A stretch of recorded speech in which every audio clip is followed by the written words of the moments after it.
5 دسمبر 1945 دوپہر کے 2:10۔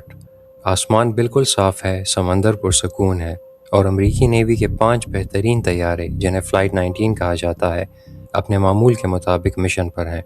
سب کچھ نارمل تھا، لیکن پھر اچانک فضا بدل گئی۔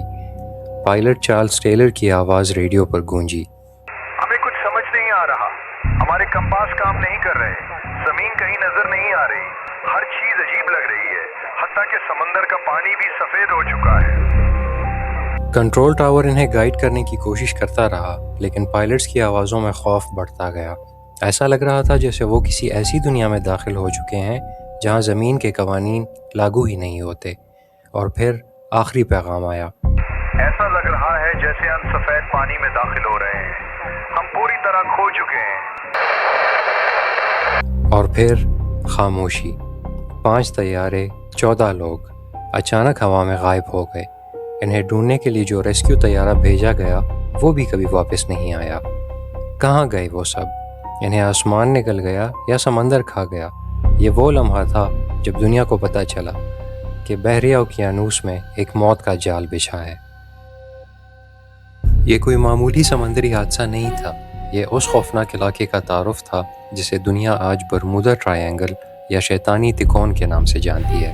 میامی، برمودا اور پورٹوریکو کے درمیان سمندر کا یہ 5 لاکھ مربع میل کا حصہ بظاہر تو باقی سمندر جیسا ہی لگتا ہے، لیکن یہاں کی لہروں کے نیچے کچھ ایسا موجود ہے جو انسانی سمجھ سے بالاتر ہے۔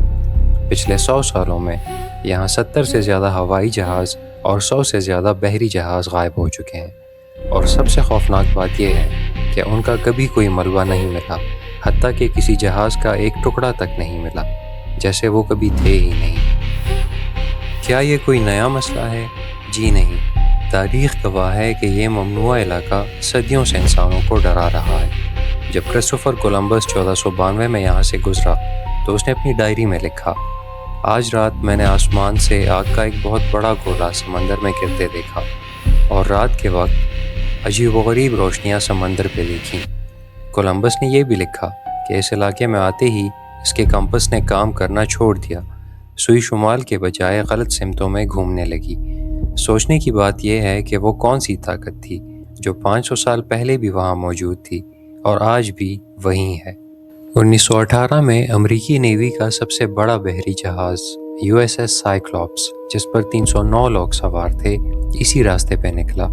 یہ جہاز اتنا بڑا تھا کہ کسی طوفان سے ڈوب نہیں سکتا تھا، لیکن برمودا ٹرائی اینگل میں داخل ہوتے ہی یہ جہاز ایسے غائب ہوا جیسے کبھی تھا ہی نہیں۔ نہ کوئی سگنل، نہ کوئی تیل کا نشان، نہ ملبہ، نہ کوئی لاش۔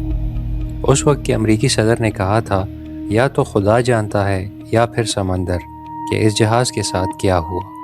ہم انسان سمجھتے ہیں کہ ہم نے کائنات کو فتح کر لیا ہے، ہم چاند تک پہنچ گئے، لیکن ہماری اپنی زمین پر سمندر کے اس نیلے پانی کے نیچے آج بھی ایک ایسا راز دفن ہے جو ہماری سائنس کو چیلنج کرتا ہے۔ شاید برمودا ٹرائی اینگل کوئی حادثہ نہیں، بلکہ ایک سرحد ہے، ایک وارننگ کہ کچھ راز ہمیشہ راز ہی رہنے چاہیے، اور کچھ دروازے ایسے ہوتے ہیں جن کے پیچھے جھانکنا انسان کے لیے منع ہے۔ شاید یہ قدرت کا وہ نظام ہے جو ہمیں یاد دلاتا ہے کہ اس کائنات کا کنٹرول ہمارے ہاتھ میں نہیں، بلکہ کسی اور ذات کے پاس ہے، اور وہ ممنوعہ راز انسان کو کبھی نہیں جاننے چاہیے۔